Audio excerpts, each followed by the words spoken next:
1987 until the early 1990s, all of Western science was based on the principle that what happens in one place has absolutely no effect on what happens somewhere else. And now we know that this is absolutely not true.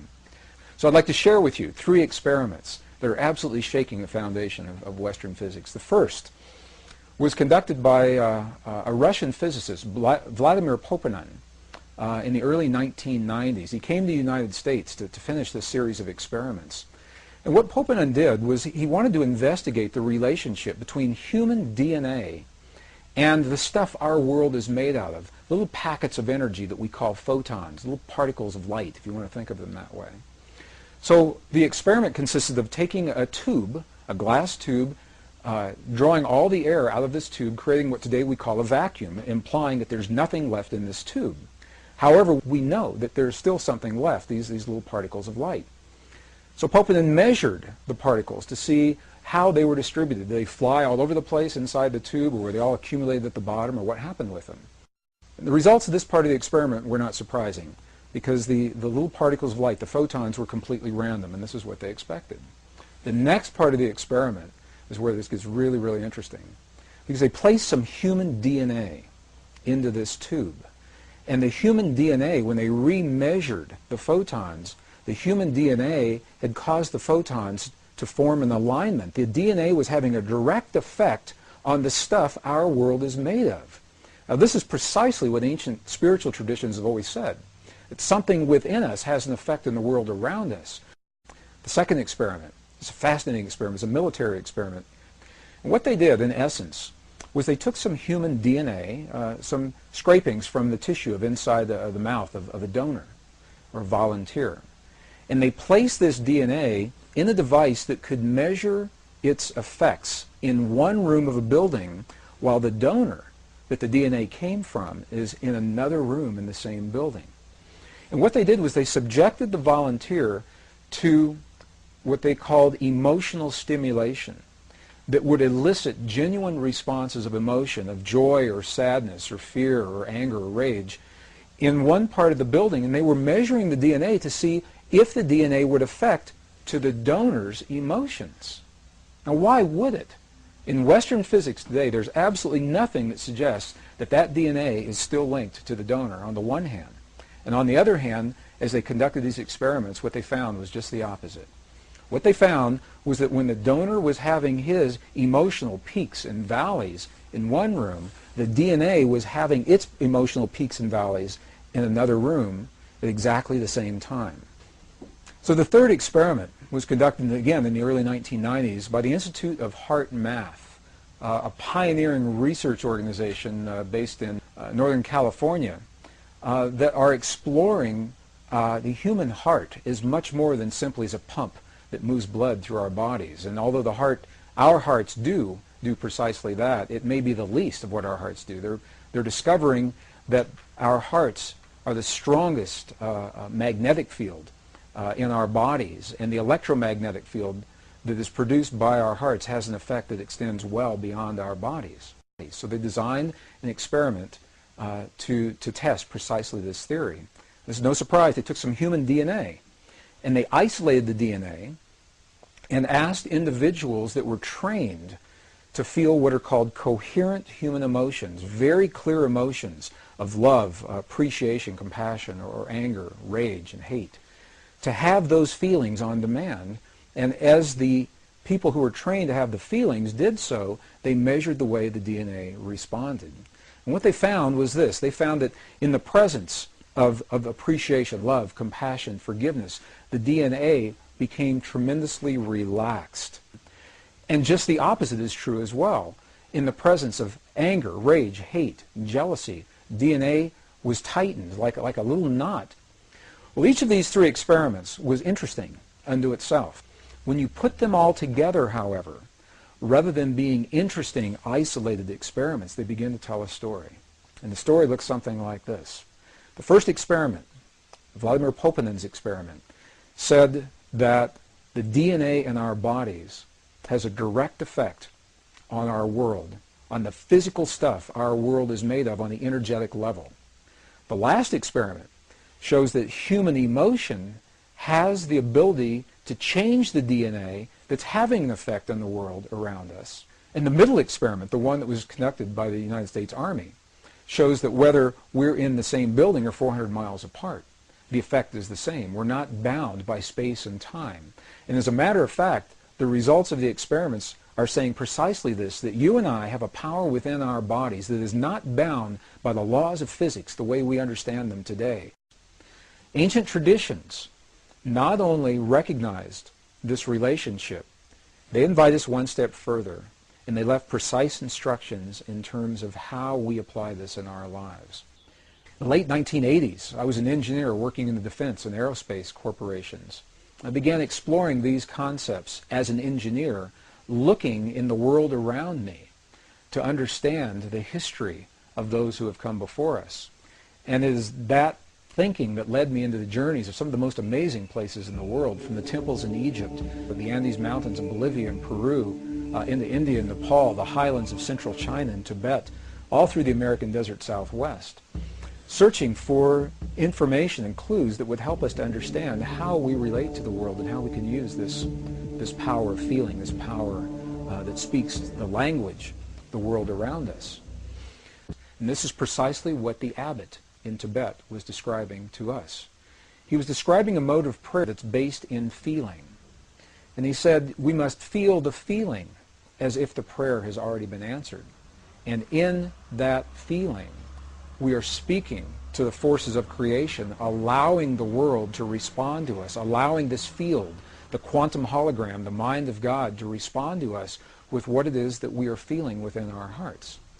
So, rather than praying and feeling powerless in a given situation, dear God, please let there be peace in the world, this mode of prayer invites us to feel as if we are participating in that peace. Just 1972, 24 United States cities were used to conduct an experiment where people were trained to feel the feeling of peace in a very specific manner, and they were strategically placed in these cities. Each city had populations over 10,000 people. And these were documented in some of the very well-known TM studies that were done back in the early 70s.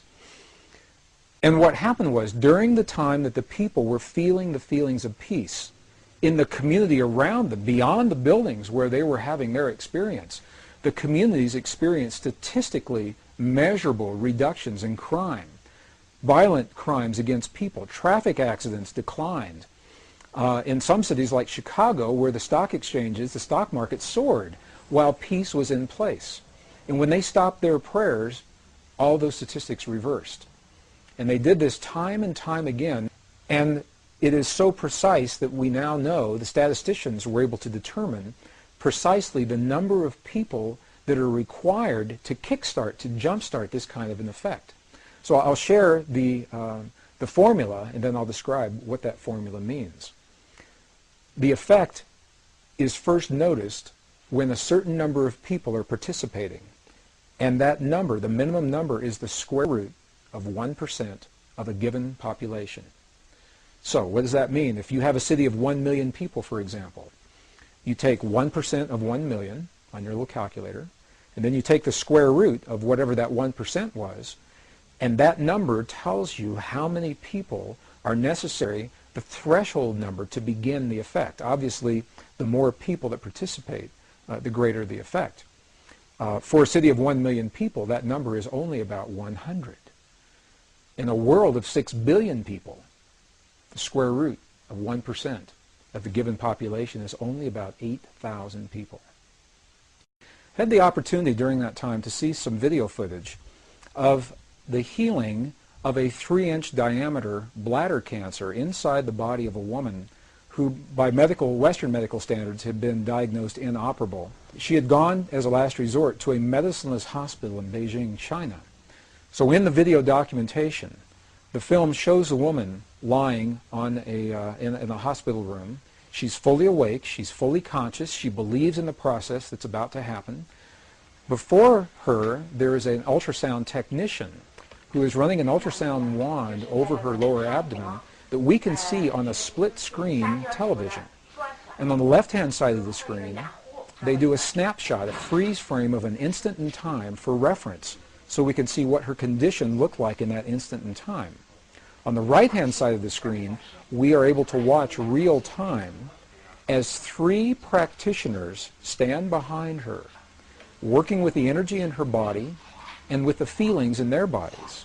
And what they do is they begin to chant a word that to them they've agreed upon, that reinforces the feeling within them that she's already healed. The chant essentially says already healed, already done. And as they begin to have this feeling and to say these words among themselves, on the computer screen, on the television screen, we can watch in real time this cancerous tumor as it disappears in less than 3 minutes real time. It's not like time-lapse on a documentary where you see a rose unfold in 30 seconds in something that normally takes days. This literally happens in less than 3 minutes. Her body responded to the feelings of the practitioners who were trained to have the kinds of feelings that they were having. And all they were feeling was the feeling of what it feels like to be in the presence of a woman who is already healed, fully enabled, fully capacitated. They were not seeing her as a woman who was sick, and they weren't saying, bad cancer, you've got to go away. I had the opportunity to speak to the gentleman, Luke Chin, that actually created this film. And I asked him a question. I said, what if those 3 practitioners weren't there? I said, could this woman have done this? Could any of us do this on our own?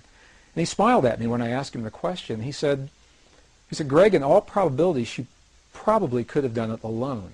However, there's something about us humans in that we seem to feel more empowered and stronger when we're supported by others in the things that we believe in and in the things that we choose to accomplish. Even more recently, the research has been done by the scientist Masaru Emoto regarding the relationship between human emotion, human feeling, and water drops is showing this relationship even more poignantly.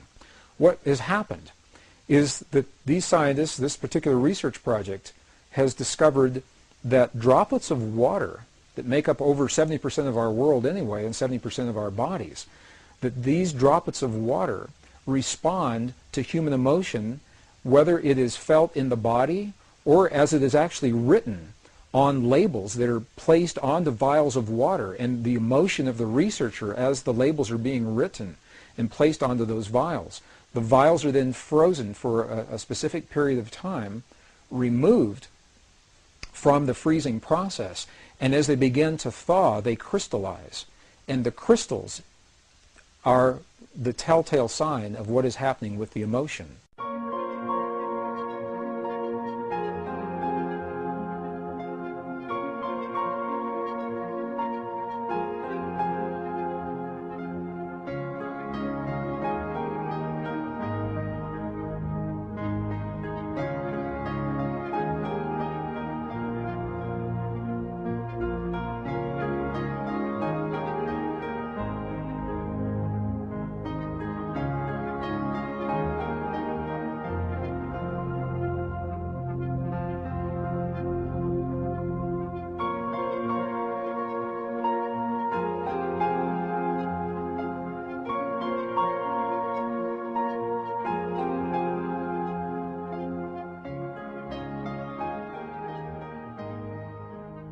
And it's a beautiful, beautiful, very poignant example of how each of us has an opportunity to participate, not to control and manipulate, but rather participate in the events of our world, the events of our lives, our families, our communities, and our bodies through the field that links all in creation.